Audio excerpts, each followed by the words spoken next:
പാലാ നഗരസഭയിലെ സസ്പെൻസ് തീരുന്നില്ല. പാലാ നഗരസഭയുടെ ഭരണം നേടാൻ സ്വതന്ത്രരുടെ പിന്തുണ തേടുകയാണ് മുന്നണികൾ. നഗരസഭയിൽ നിർണായകമാവുക പുളിക്കക്കണ്ടം കൗൺസിലേഴ്സിന്റെ തീരുമാനമാണ്. ഒരു കുടുംബത്തിൽ നിന്നുള്ള 3 കൗൺസിലർമാരാണ് ഉള്ളത്.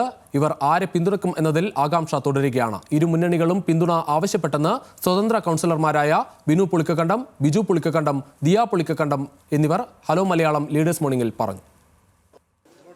കഴിഞ്ഞ 4 പതിറ്റാണ്ടായി പാല ആര് ഭരിക്കും എന്ന് തീരുമാനിക്കുന്നത് കേരള കോൺഗ്രസ് മാണി ഗ്രൂപ്പ് ആയിരുന്നെങ്കിൽ ഈ തദ്ദേശ തിരഞ്ഞെടുപ്പ് ഫലം വന്നതിന് പിന്നാലെ ആ ചുമതല ഒരു സ്വതന്ത്ര കുടുംബത്തിലേക്ക് എത്തിയിരിക്കുകയാണ്. പാലാ നഗരസഭയിലെ സ്വതന്ത്രരായി ജയിച്ച പുളിക്കക്കണ്ടം കുടുംബത്തിന്റെ തീരുമാനം ഉറ്റുനോക്കുകയാണ് മുന്നണികൾ. ബിനു പുളിക്കക്കണ്ടം, മകൾ ദിയ ബിനു, ബിനുവിന്റെ സഹോദരൻ ബിജു പുളിക്കക്കണ്ടം എന്നിവരാണ് ജയിച്ച സ്വതന്ത്ര സ്ഥാനാർത്ഥികൾ. 3 വാർഡിലെയും വോട്ടർമാരുടെ അഭിപ്രായത്തിനു ശേഷം തീരുമാനമെടുക്കുമെന്ന് കുടുംബം ഹലോ മലയാളം ലീഡേഴ്സ് മോർണിംഗിൽ പറഞ്ഞു. ഈ കഴിഞ്ഞ 10-15 ദിവസത്തെ കാലത്തെ തെരഞ്ഞെടുപ്പ് പ്രചരണത്തിനിടയിൽ ഒരു വലിയ സംവിധാനത്തോട്, ഒരു മുന്നണി സംവിധാനത്തോട്, 2-3 രാഷ്ട്രീയ പ്രസ്ഥാനങ്ങളോട് ഞങ്ങൾ നേരിട്ട് മത്സരിക്കുകയാണ് ചെയ്തത്. ആ സമയത്ത് ഞങ്ങളോടൊപ്പം നിന്ന് യാതൊരു മറ്റ് താല്പര്യങ്ങളൊന്നുമില്ലാത്ത, ഭൗതിക നേട്ടങ്ങളൊന്നുമില്ലാതെ ഞങ്ങളോടൊപ്പം നിന്ന ഒരുപറ്റം കൂട്ടുകാർ, ഞങ്ങളുടെ ബന്ധുക്കൾ, ഞങ്ങളെ സ്നേഹിക്കുന്ന ഞങ്ങളുടെ വെൽവിഷേഴ്സ്, അങ്ങനെയുള്ളവരോട് എല്ലാവരോടും ഞങ്ങൾക്ക് അവരുടെ കൂടി മനസ്സറിയേണ്ടതായിട്ടുണ്ട്. അവരുടെ കൂടെ താല്പര്യങ്ങൾ അറിഞ്ഞ് ഒരു തീരുമാനം എടുക്കുന്നതിനാണ് ഞങ്ങൾ തീരുമാനിച്ചിട്ടുള്ളത്. അതുകൊണ്ട് 2 കൂട്ടരും ബന്ധപ്പെട്ടപ്പോൾ ഞങ്ങൾ കൃത്യമായ ഒരു മറുപടിയൊന്നും പറഞ്ഞിട്ടില്ല.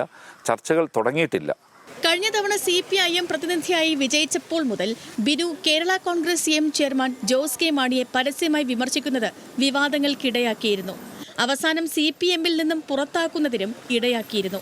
ബിനുവിന് ലഭിക്കേണ്ട ചെയർമാൻ സ്ഥാനം കേരള കോൺഗ്രസ് എമ്മിന്റെ ഇടപെടൽ മൂലം ലഭിച്ചില്ല എന്നതാണ് ബിനുവിന്റെ വിമർശനങ്ങളുടെ അടിസ്ഥാനം. ഇപ്പോഴത്തെ ഈ വിജയം കാലത്തിന്റെ കാവ്യനീതി എന്നാണ് ബിനുവിന്റെയും ബിജുവിന്റെയും വിലയിരുത്തൽ. ഞങ്ങളൊക്കെ കണ്ടു പരിചയിച്ച രാഷ്ട്രീയം എന്ന് പറയുന്നത് ശ്രീ KM മാണി സാറിൻ്റെ ആ രാഷ്ട്രീയം. എൻ്റെയും ബിനുവിൻ്റെയൊക്കെ പിതാവ് കേരള കോൺഗ്രസ് 40 വർഷക്കാലം പാലായിലെ ഏറ്റവും മുതിർന്ന നേതാവായി പ്രവർത്തിച്ചയാളാണ്.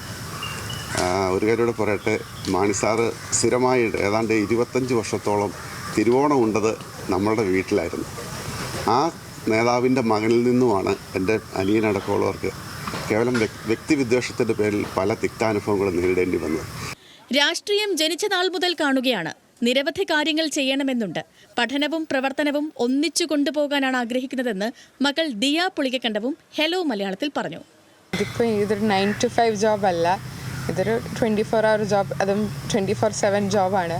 പക്ഷേ അതൊരു എനിക്കിപ്പോൾ ഒരു മാറ്റമായിരിക്കും. പെട്ടെന്ന് എനിക്കിതൊരു യൂസ്ഡ് ആയിട്ടുള്ളൊരു കാര്യം, ഒരു പ്രവർത്തന പരിചയക്കുറവ് ഉണ്ടെന്ന് ഞാൻ അഡ്മിറ്റ് ചെയ്യുന്നു. പക്ഷേ അത് മേക്കപ്പ് ചെയ്യാൻ വേണ്ടി ഇവർ തരുന്ന പ്രചോദനവും ഇവരുടെ ഗൈഡൻസ് ഇവരെപ്പോഴും കൂടെ തന്നെയുണ്ട്. അപ്പോൾ എനിക്ക് ഇത് രണ്ടും, ഇപ്പം പഠിത്തമാണെങ്കിലും ഇപ്പോൾ ഓൺലൈനായിട്ട് ചെയ്യാനാണ് ഇപ്പോൾ തീരുമാനിച്ചിരിക്കുന്നത്. ഇതെല്ലാം ഒരുമിച്ച് കൊണ്ടുപോകുന്നതൊരു വലിയ ചാലഞ്ച് തന്നെയായിരിക്കും. പക്ഷേ ചാലഞ്ചുകൾ സ്വീകരിക്കാൻ താല്പര്യമുള്ള ഒരാളാണ് ഞാൻ. അപ്പോൾ ഇത് രണ്ടും ഇപ്പോൾ ഒരുമിച്ച് കൊണ്ടുപോകാൻ അത് ഒരു പൂർണ്ണ വിശ്വാസമുണ്ട്. കുടുംബത്തെ ഒപ്പം നിർത്താനുള്ള CPIM നീക്കം വിജയിച്ചാൽ ഭരണം പിടിക്കാമെന്ന പ്രതീക്ഷയിലാണ് LDF. ഇരു മുന്നണികളും ചില വാഗ്ദാനങ്ങൾ മുന്നോട്ട് വച്ചതായി സൂചനയുണ്ട്. എന്നാൽ മാണി സി കാപ്പൻ MLA-യുമായുള്ള ബിനുവിന്റെ ഉറച്ച സൗഹൃദം ഇക്കാര്യത്തിൽ നിർണായകമാകുമെന്ന സൂചനയും പുറത്തുവരുന്നു. News desk, news Malayalam.